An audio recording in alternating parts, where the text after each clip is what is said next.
Welcome back, subscribers, and hello YouTube viewers. On this occasion we're off to a place called Beremboke. Now what I'll be doing in this video will be actually stopping on the way and what we see, but generally all the information you receive via the voiceover, like now, will be about Beremboke, and we will concentrate on one particular person that came from that township. So let's go. Beremboke is a locality in western central Victoria, Australia. The locality is centred in the northern Brisbane Ranges and in the Moorabool Shire local government area, 86 kilometres or 53 miles west of the state capital Melbourne. Beremboke Post Office opened on the 1st of January 1877 and closed in 1968. Beremboke Primary School, number 1017, opened on the 5th of September 1870 and closed on the 31st of December 1949. So what I'll be doing is whenever the drone goes up, we'll learn more about Beremboke. So here we are. I've just stopped on the sort of road to where we're going, and I've stumbled into another abandoned property.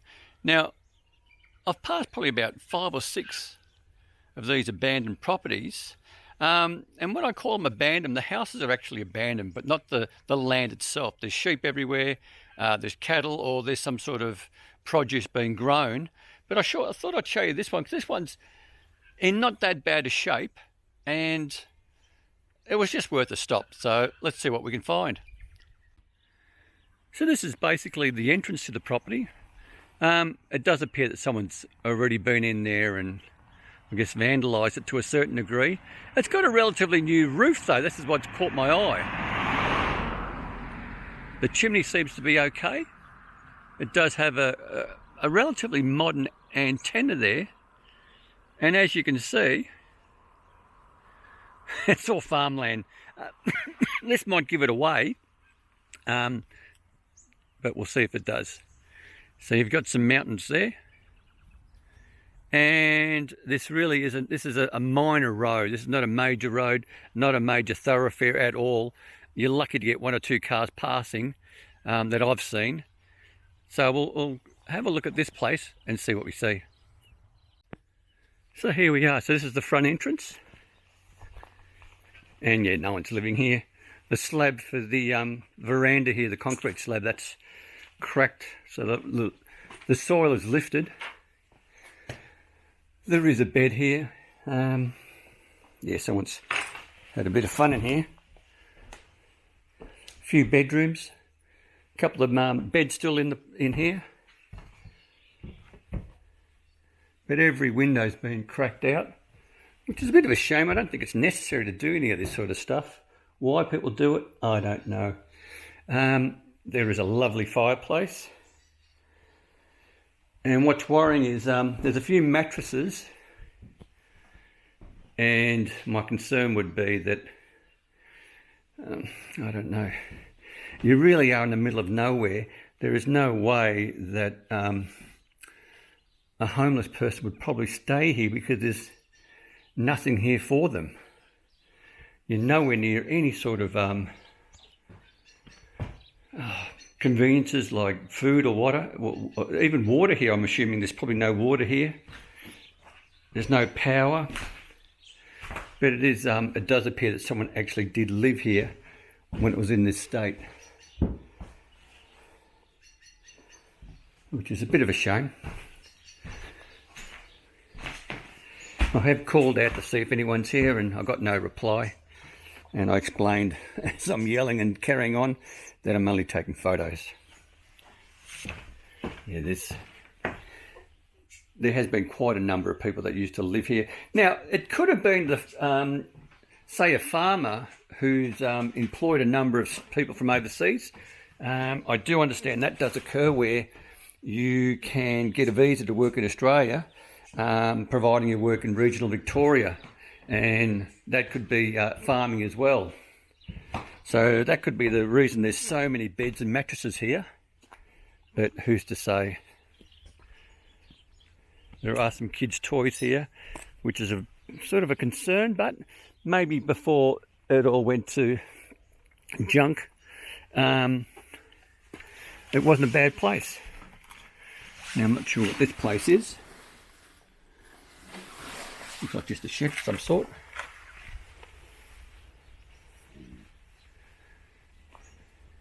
Yeah, the house is really on an angle, so you can't inhabit that. Once again, I do love the old concrete laundry sort of troughs, if that's what they're called. I see them quite often, and they've lasted forever. They just they're just terrific, those things. They never break down, never fall apart, and you always see them. So here we go. It's like I'm not sure what this is, like a very narrow passage here for some reason. The floor is very rickety. It does look like the maybe the kitchen, but I doubt it. I'm not sure what this place is here. Not sure if you're seeing much because it's quite dark in here. And we're back through here where the all those mattresses were.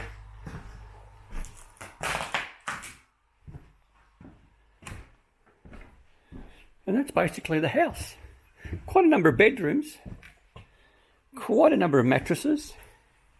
The floor's gone, no lighting. The power points, if I can find one.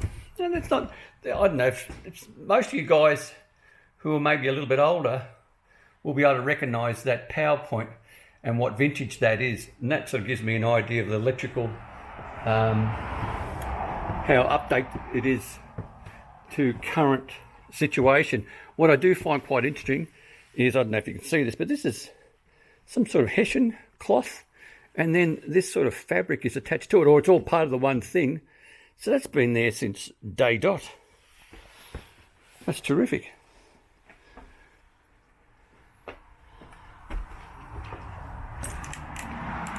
So there you have it. Not much to it. Someone's disconnected the power altogether from the street. So I did have current power, but no longer. Now coming around the outside of this property, it's been fenced off, just the property itself. So I'm assuming that cattle or whatever livestock they have can access the bulk of the property without infringing on this house. And as you can see, someone has attempted to rejuvenate it. It's not that old. It's got that cladding on the outside to give it more life, so to speak, but eventually it's lost the plot. Now here we are near this shed on the outside. Now I don't know if you can hear it in the background, there's definitely sheep doing their thing. Oh yeah, I can see a whole bunch of sheep. And I can see a water tank. And there is quite a large dam that's been built for the water. The sheep are looking at me like I'm looking at them thinking, who in the hell are you? So yeah, so this is all cordoned off. And the sheep are all there having a bit of a drink. Unfortunately, I was going to say the well, or the windmill, has been knocked over, but I'm not sure what that is. Could be a windmill, but I'm not sure. But there's your sheep. They're cordoned off. They can't come to this house. That's all cordoned off as well. So at least this sort of area of the property is cordoned off. And it's interesting to see that there's a stool leaning against the chimney up there, which is a bit odd. I'm thinking maybe someone checked the chimney, see if it was still working. Some beautiful trees. Check out this tree. That looks terrific. Oh, this is a huge property, this one. There are some sheds here that would have gone with this house. I'd assume there's nothing there. But we can take a look. everything's overgrown. So if there's ever a garden here, that no longer exists. I'm not going to give away the area. It's one of those things where people have already vandalised some of it, and there's no need to cause any more havoc for the owner of the property, who most likely just uses it for the land. But it's very peaceful, very quiet. I've had maybe 1 or 2 cars go past and that's it.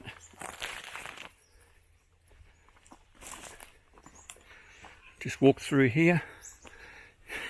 Everything's overgrown, so there's sort of only one way in and one way out. I'm thinking this must be a dog's kennel or something. This is the other side of the house. It all seems a little bit spooky, but not really. So we'll make our way to the entrance and where my car is. We'll get the drone up and let's see what we see. Now continuing on with a bit more history and some information about Beremboke. I can tell you that Guy Pearce, the Australian actor, did have a property, but no longer in the district. And I think the biggest thing about this place is a chap by the name of Major Percy Black. He came from this location, and I'll tell you a little bit of information about this guy. Now, Black was born in 1877 in Beremboke, Victoria, and he was the 11th child of William and Anne, farmers originally from Antrim Island. He trained as a carpenter before moving to Western Australia as a prospector in the Western Australian gold rush. Now, this chap from this town, Black, enlisted as a private in the 6th Battalion, Australian Imperial Forces on the 13th of September 1914 and sailed for Egypt in December. He first saw action at Gallipoli, landing on the 25th of April 1915 when his unit took cover at Pope's Hill sector. For his bravery at Gully Ridge, he received a Distinguished Conduct Medal and 5 days later was commissioned second lieutenant in the field. He was mentioned in dispatches on the 5th of August, promoted temporarily as captain 4 days later, and remained in Gallipoli until the evacuation. Black was then promoted to Major on the 27th of April 1916. His unit was posted to the Western Front in June and suffered severe casualties in the Battle of Posier. On the 28th of August, he returned to the front line, and 2 days later, Black's B Company was detailed to capture, I'll have to, I don't know how I'm going to pronounce this one, Moquette Farm, which is a farm in obviously France. And in the attack, Black immobilised a machine gun, killing the gunner before being wounded in the neck and evacuated. He was later awarded Distinguished Service Order and the French, here's another one, Croix de Corps or Croix de Care, which is a military cross from the French. Now, one has to take into account that this chap has come from such a small little town that we're about to visit, and in such a short period, from being a private, he's turned into a major, so he was some sort of chap. I don't think he took too much nonsense from anyone. So we'll continue on once we get the drone up again, and I'll tell you a little bit more about this chap who comes from such a small town. So I'm still touring around to get to our destination, and we've stumbled into a spot where I guess cars come to get cremated. That's the only thing I can think of. The police have been here, but once you see the vehicle, I think cremated is probably the nicest thing you could say for this poor Ford wagon. So let's have a look at this. And this is just, once again, this is in the middle of nowhere. The back scenery might give it away roughly where I am, but this is not the first time I've seen this. This seems to be an area where people are either stealing and dumping cars and putting them alight, and to hide whatever fingerprints or whatever they've got on there on the vehicle, or it's a insurance scam. It's the only thing I can think of. Other than that, you'd get more money if you just took it to the recyclers. I think they give you a couple of $100 for just about any car. So it's interesting why these are being done in this area. So we'll have a look at this poor Ford wagon. So here she is. It's definitely it's a 6-cylinder, it's a 4.0 engine, petrol, and she's been totally gutted. Absolutely. Yeah, there's nothing. There's nothing. It's just going to be take it down to the recyclers. I still probably think it's probably worth $1 or $2, but I think the cost of getting a tow truck of some sort to collect it is where the expense would be. I'm not sure who would come and collect it, maybe the council or the shire of this area. But it's been cremated in a lovely backdrop, and as you can see, it's lovely. So yeah, quite sad. And as you can see with the blue ribbon or the tape, the police have already attended, but there's nothing left of the poor thing. Anyway, that's just one of those things you see on the road that catches your eye. Gives me a chance to have a mouthful of flavoured milk and have a bit of a rest. So we'll continue on with the journey.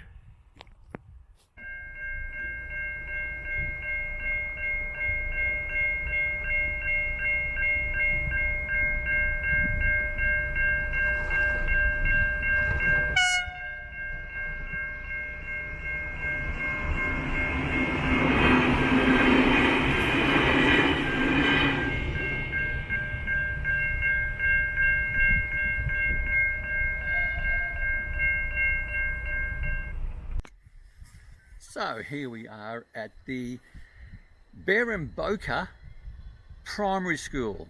Now this opened in 1870.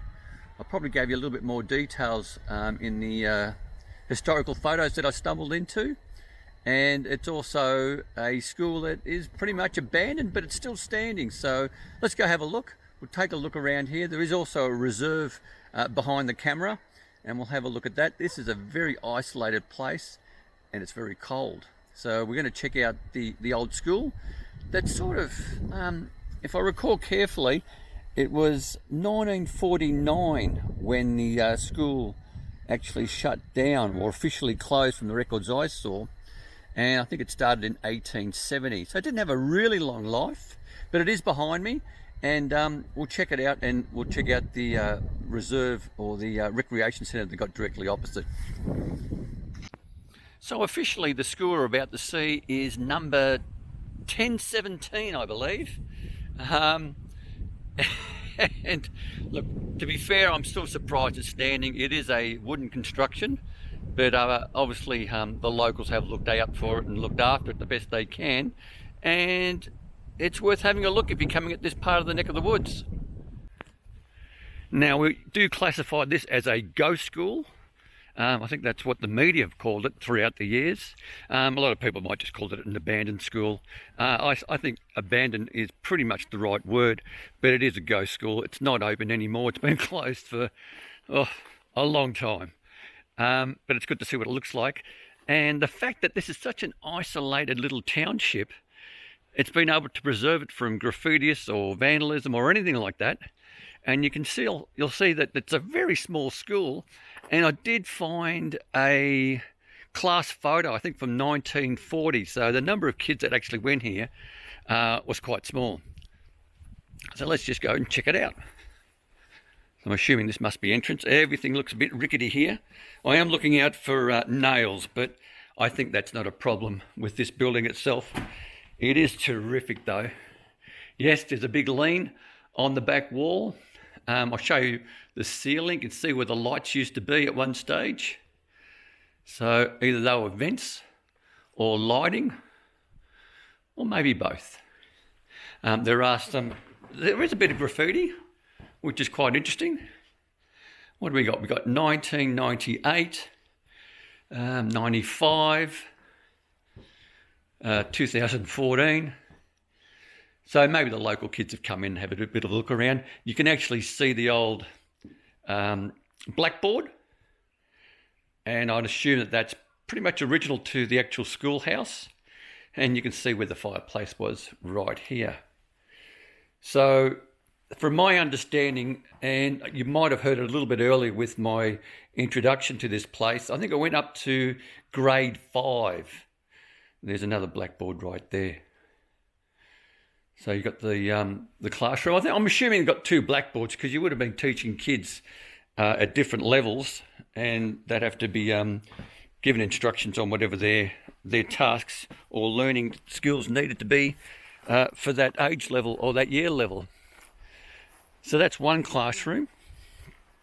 And let's go into the next one. As I said, it's a very small classroom. Here you have another fireplace. It looks like only in recent times we've had the people who like to leave their name and whatnot.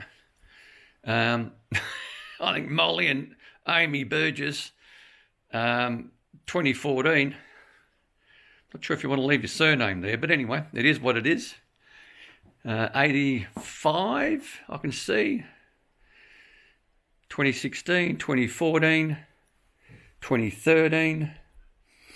That's some of the tags or the names they've left. Oh no, there's a lot more here. 2013, 2020, 89, 2015. Here we go, 1992. Nothing earlier. I would have thought something from the 50s or 60s, but nope. It's a bit of a shame. 85. Once again, there is, I'm assuming that's like the access to the roof. So this is like I would assume this was more like an office, this one, where I am at the moment. So I've just come through this other side door. There's a large window there.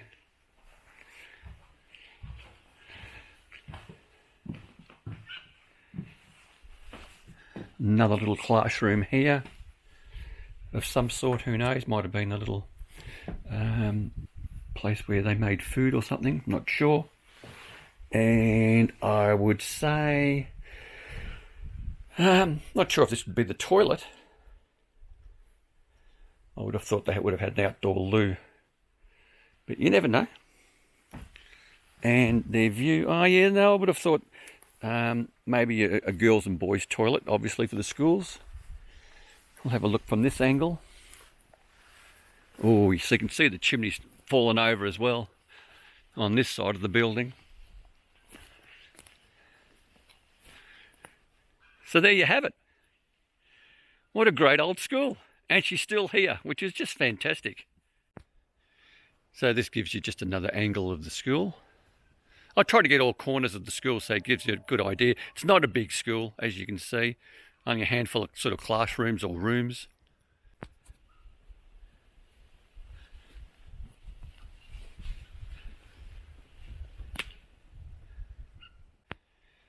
So here's the final angle. It'd make a great location if you had to do like a, I'm sure, when I was at school there was music and drama, and I think the kids had to do like a little movie, and this would be a great location if you do a little horror movie or something like that, and you were looking for a location for your school project. This could be a location for that. I'll just show you quickly where my car is, just through the trees there, and just on the other side, past these trees here, is the reserve. So the school is located on Blacks Road, and I'll assume that this is named after Major Percy Black, that I'll also probably mentioned a little bit earlier in this video. And as you can see just behind me is that reserve, which we'll go and check out. So here we are at the Beremboke Recreation Reserve. There is a playground for the kids here, a couple of picnic tables, a little barbecue type pit thing, and free barbecues also in that pergola type thing. And unfortunately, the tennis court is no longer. There are bathrooms here, so there's a men's and women's toilets here, which is great. But I don't think any future Wimbledon champion is playing here. These courts have seen better days. I'm not even sure what you could put here. You'd have to dig it all up, I guess. But I guess in its day it was once popular. Or did the community just get a grant for this, and unfortunately no one else came out this way to use it? Who knows? I'm just speculating like anything else. But I don't think this has been played on for quite a number of years. I'm not even sure if these swings and swing sets and kids' playground equipment has been used either. But anyway, it's here, it's available. There is a barbecue as well for use. It's just one of those ones where it's for free, press the button and away you go. Now, the other tip I can give you is if you're going to use the public toilets here, make sure you bring your own paper. Lucky for me, I didn't have to do any sort of business that required paper, but if you are, I think you should bring your own. Now, there is a plaque between this school and the reserve that we just saw, and the plaque is a historical marker, and it states Robert Joseph Atkinson selected Beremboke, 16,000 acres, in 1839. The property was taken over in 1840 by Captain Francis Morton Atkinson, and after his death in 1850 run by his wife Elizabeth Caroline until September 1857. And as you can see, it's right near the school.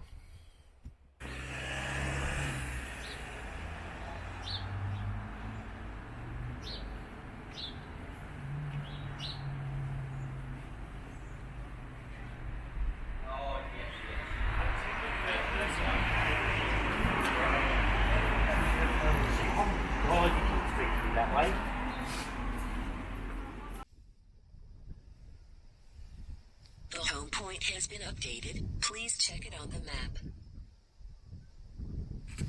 Now, it is a freezing morning, but we'll see what we see.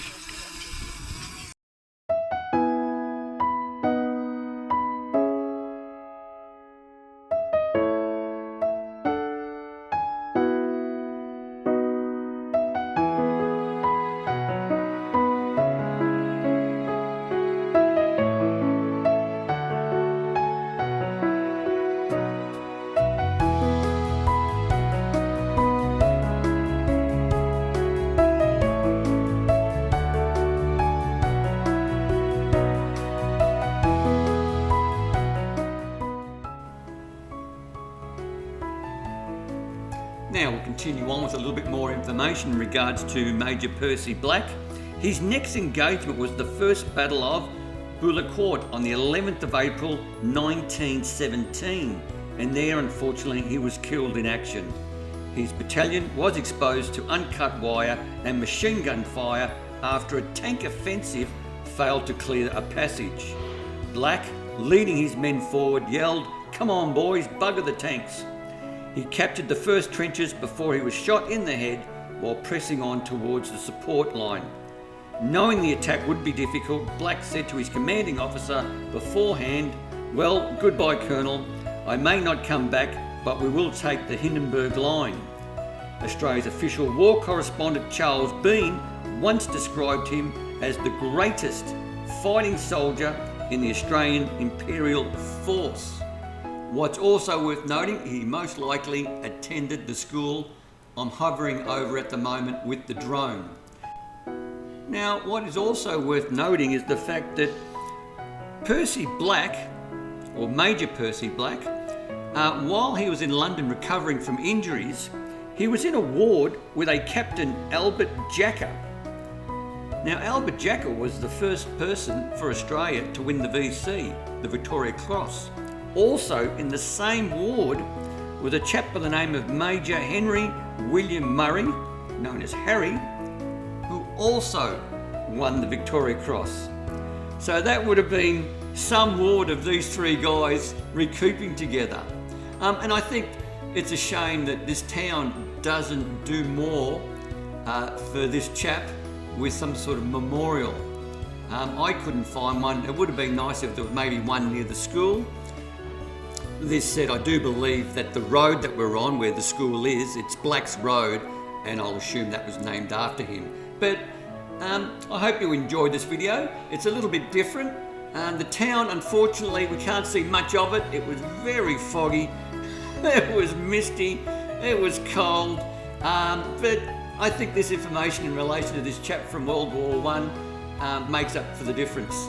So if you did like the video, by all means click on the like button or the thumbs up icon. Please consider subscribing. Subscribing does not cost you 1 cent, but it helps out the channel immensely. But most importantly, stay safe, commute safe, and have a great day.